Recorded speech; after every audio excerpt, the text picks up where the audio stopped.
Communiqué du gouvernement sur la situation sécuritaire et sociale.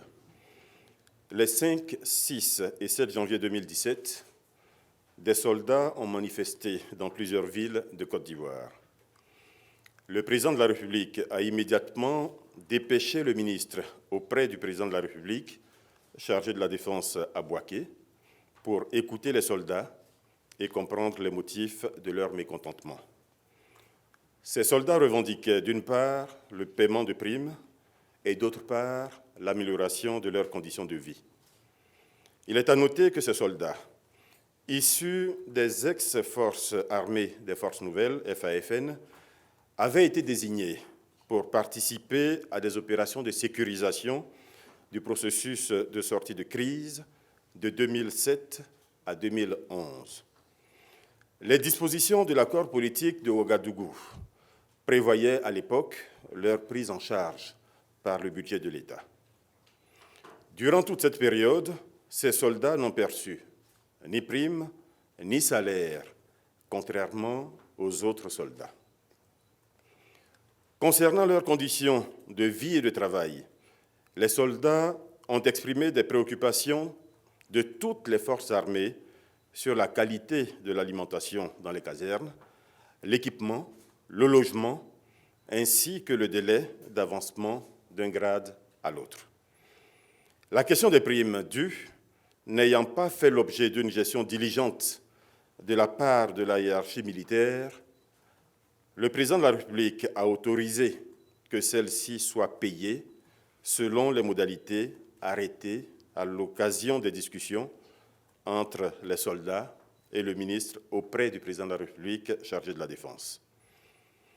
Cependant, le président de la République et le gouvernement tiennent à rappeler qu'ils désapprouvent ce mode de revendication qui va à l'encontre des missions des forces de défense et de sécurité, missions de protection des populations et du territoire national.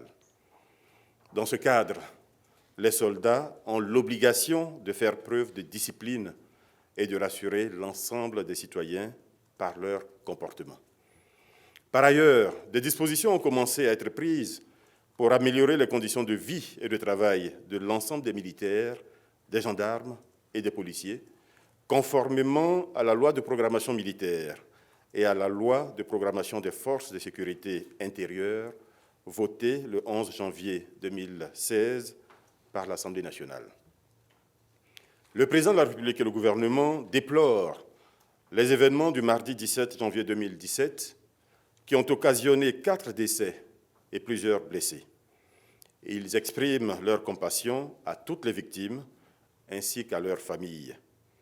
Des enquêtes sont en cours pour situer les responsabilités.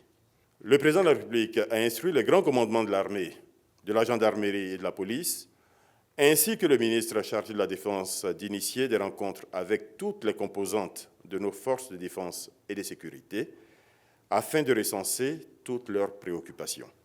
Le chef de l'État demande donc à l'ensemble des militaires, des gendarmes, des policiers, des douaniers, des agents des eaux et forêts et des gardes pénitentiaires de contribuer au retour au calme. Le président de la République les assure de sa ferme volonté d'améliorer leurs conditions de vie et de travail et de construire des forces républicaines au service de la nation. S'agissant des revendications sociales des fonctionnaires, le Conseil des ministres, à l'écoute des partenaires sociaux et soucieux de leurs préoccupations, a examiné un certain nombre de mesures qui feront l'objet de propositions lors d'une rencontre le jeudi 19 janvier 2017 à 10 h entre les ministres en charge de cette question et l'intersyndicale des fonctionnaires. Le président de la République et le gouvernement tiennent à rassurer les populations que tout est mis en œuvre afin de trouver des solutions dans les meilleurs délais sur les questions sécuritaires et sociales et que toutes les dispositions sont prises pour assurer la sécurité des personnes et des biens sur toute l'étendue du territoire. Fête à Abidjan, le mercredi 18 janvier 2017, le gouvernement.